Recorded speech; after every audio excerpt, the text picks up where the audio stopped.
So first of all, in terms of a scintilla of evidence, to take Dickey's words there, Attorney Dickey, there's clearly evidentiary developments that have happened in the last couple of hours, also developments related to motive, Chris. Let's start with the notebook that you just mentioned. According to two people familiar with the investigation, they say there, in addition to this 3-page document Mangione had on his person, there was also a notebook. In that notebook, according to these sources, they say that there were outlined plans to attack a CEO at a conference, to use a gun, doing so, and not to use explosives explicitly, because it would impact potentially innocent people. There was also this quote now. What do? You whack the CEO at the annual parasitic bean counter convention.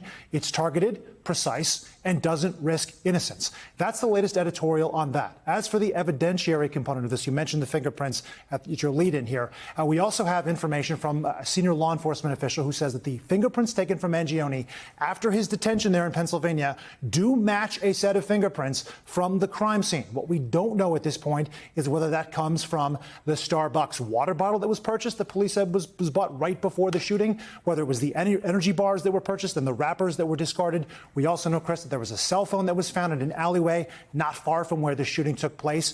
Where the fingerprints are coming from, we do not know. But putting 2 plus 2 together here, you now have fingerprints. You have the gun that police said bore a strong resemblance to the weapon that was used during the shooting that was also found on Mangione. You have a fake ID with the name Mark Rosario that was on his person, the same name, same ID that was used on that Upper West Side hostel. So a lot of the pieces here appear to be coming together. Prosecution building a case, and to be fair, Catherine, the defense attorney, I'll repeat it, says, I haven't seen anything. I have not seen one scintilla, one speck, one drop of any evidence yet. He may not have seen it. Yes, so let's talk about discovery. Obviously, he's using very precise words there. Let's talk about discovery, when he might see some of this evidence. When his client, first of all, the Manhattan DA's office, I'm sure, is very happy that he is in Pennsylvania. It gives them more time to build their case, to present a strong case to the grand jury. So when his client comes to New York. So it actually works to, you think, the prosecutors in Manhattan's advantage? Oh, yes, it's more time,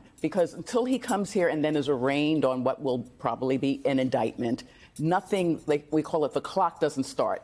You know, the timetables do not start. So this gives them enough time to build a case, also to defeat any psychiatric defense. Talking about methodical planning, that kind of shows that you kind of understood the nature and consequences of your actions, and you knew, or that what you did was wrong, which is the standard that the defendant has to prove beyond a preponderance of the evidence that he was insane at the time. So the manner that he allegedly committed this act will sort of mitigate against a psychiatric defense. And the Manhattan DA's office is looking at that now. Everything he did before the crime and everything after. While the Manhattan investigators are building a murder case against him, what can his defense attorney do to build his own case in advance of getting that discovery information, to getting the evidence? Well, if his client does not currently have a psychiatrist, which sort of mitigates against a psychiatric defense, get a psychiatrist. Do your own research into your client. Speak to, which is all going to be privileged, speak to his friends. Speak to, apparently there was a period where he was off the grid from friends. Why? So that's what the defense attorney, and this may not be, I don't know if this defense attorney is admitted to practice in New York. This may not be the defense attorney he ultimately will have. He should probably get a defense attorney who's familiar with New York practice. All right. So, Casey, what do you make of what you've seen from this suspect so far? I mean, it got played over and over and over again when he was walking yesterday, and he tried to shout some things that seemed to be aimed against corporate America, perhaps named against insurance executives in particular. We don't know, but it does seem like he's trying to communicate his message to the public. Is that what you see as his priority now? What's your observation? Well, I do see that he is trying to communicate with his public. And remember, he was on the lam for 4 days. So he is fully aware of the big conversation that's having about the insurance industry, which I believe was his mission in the first place.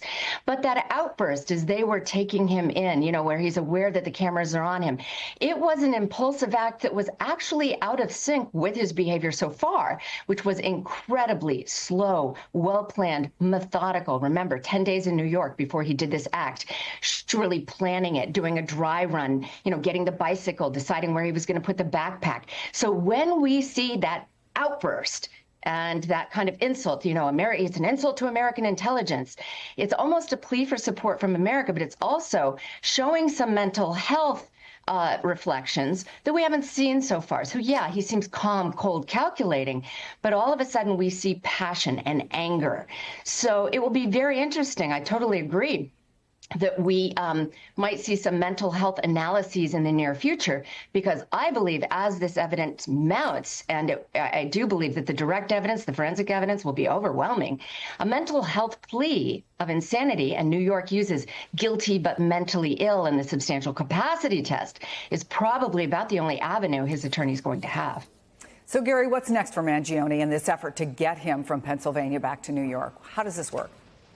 Hey there, Chris. Yeah, Luigi Mangione is housed in this correctional facility behind me, and he may be here for a while. But just to be clear, he's going to be extradited to New York. It's just a matter of time. The judge laid out essentially two ways yesterday in the extradition hearing he could do this. Easy way, which would be waiving his extradition. He would have been probably already in New York by now. Or the hard way, which just seems like him and his lawyer are taking this way. And what the process looks like involves what's called a governor's warrant. So Governor Kathy Hochul of New York has to coordinate with officials here in Pennsylvania, send a warrant over here, and then there has to be a hearing where it's actually going to be an argumentative hearing where both sides are going to explain why he should or should not be extradited to New York, and then the judge will rule from there. His attorney spoke to reporters last night, and he told us that he's just simply testing the process. That's why he's fighting the extradition. Chris?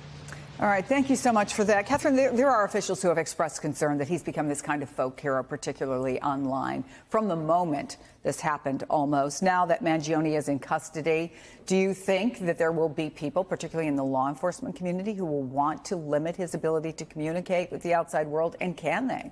And they could try.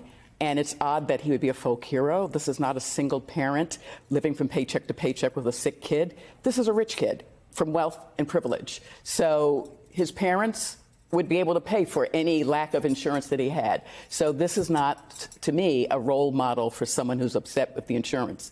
He has a life of wealth and privilege. So, and I'm sure if he's indicted, the Manhattan DA's office will stress that to make sure that the jury doesn't have any sympathy for someone who's wealth and privilege and say insurance companies are horrible. Well, that brings us to motive, Sam. I mean, New York City investigators say they have been trying to establish if there's a clear link between an apparent back injury, and most of us have seen his social media where there is an X-ray of a spine with some screws in it, and obviously the killing of Brian Thompson. The NYPD chief of detectives was on Fox News Tuesday. Here's what he said.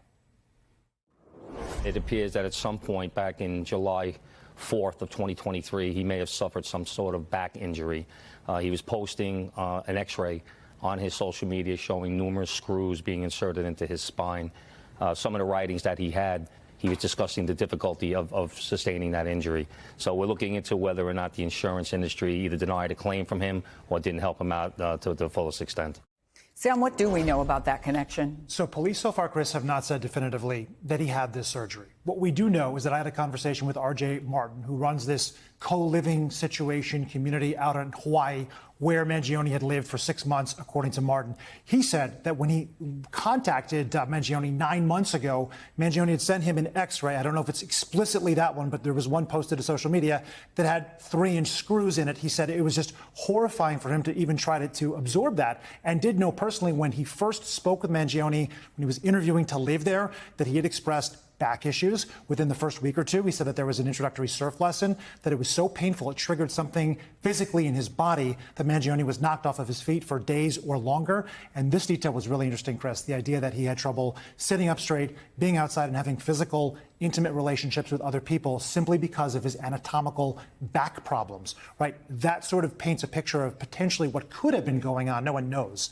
inside of his mind at the time, but this was clearly something that was going on over a long period of time. And the chief of detectives, when he mentioned writings, I believe he is referring to the Reddit thread that we had confirmed overnight. That Reddit thread contains years of comments about the fact that he had trouble sleeping. He would wake up after 4 hours a night and then wake up another hour and a half after that, and again after that, simply because he was in so much pain from his back. He felt like there was a lot of narrative out there. You have to be over 40 years old to have some sort of surgical intervention, when in fact, clearly it's based on your body. And if your body's in pain, you need to do something. And he expressed the fact that he was in a lot of pain and said that this had affected sort of how he was thinking, his very essence. Yeah, and his social interactions and all of that. Casey, we have been watching, and we were talking about this before, this wave of support for Mangione, right? Take a look at this merchandise. It's cropped up online supporting him, all these T-shirts and sweatshirts, free him.